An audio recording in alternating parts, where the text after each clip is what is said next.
सावन महीना बड़ मन भावन, कत को तिहार आथे एहिच मनाग पंचमी है संगी, मन गद गद हो जाथे।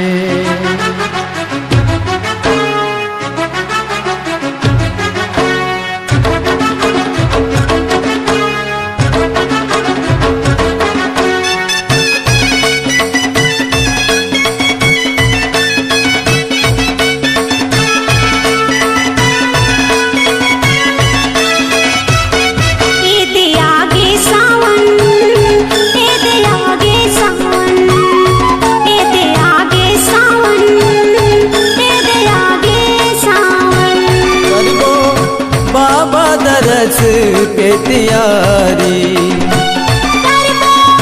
बाबा दरस के तियारी, पान फूल और दूध लाइला, पान फूल और दूध लाइला, दरबो भर भर तारी।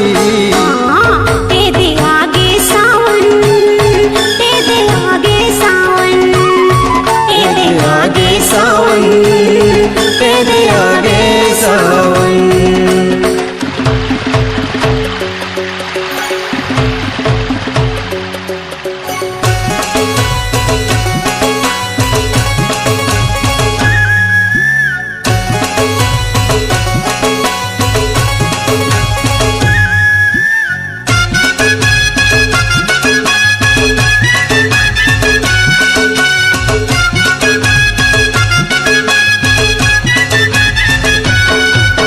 रास्ता में चलत होही कतको झन नर नारी, कतको रेंगत जावत होही कतको मोटर गाड़ी, कतको रेंगत जावत होही कतको मोटर गाड़ी। हम मन चलना दौड़त जाबो,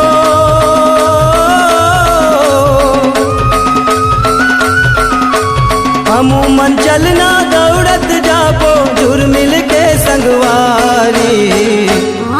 ए दे आगे सावन, ए दे आगे सावन, ए दे आगे सावन, ए दे आगे सावन।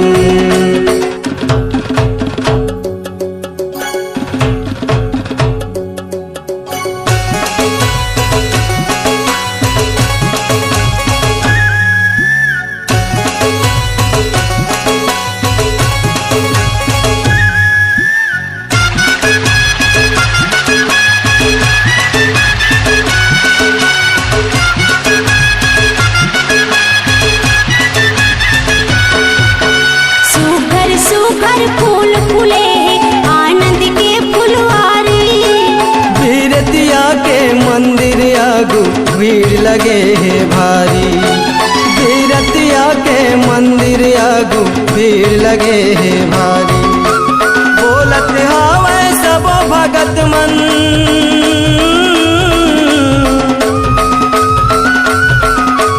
बोलत हावे सब भगत मन, बाबा के जय जयकारी।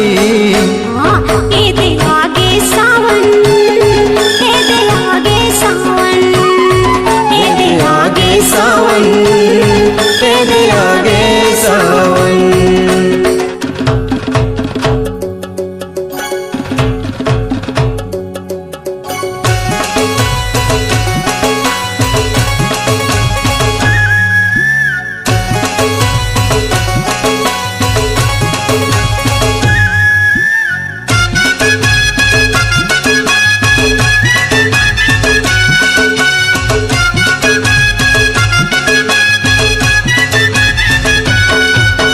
तोर दरसला पाके देवता मगन हवै नर नारी, माथ नवा के पाँव परत हो बिरतिया तोर दुआरी, माथ नवा के पाँव परत हो बिरतिया तोर दुआरी।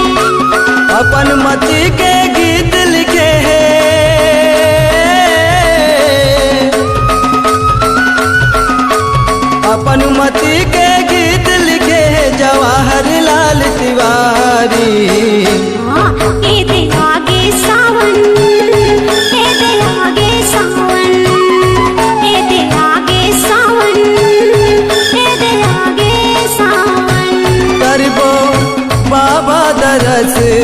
तैयारी।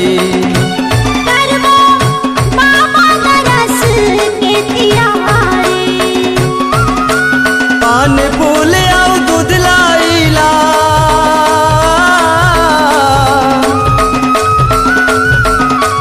पान फूल आउ दूध लाइला, धरबो भर भर तारी। एदे आगे सावन, एदे आगे सावन, एदे आगे सावन, एदे आगे सावन, एदे आगे सावन, एदे आगे सावन, एदे आगे सावन, एदे आगे सावन।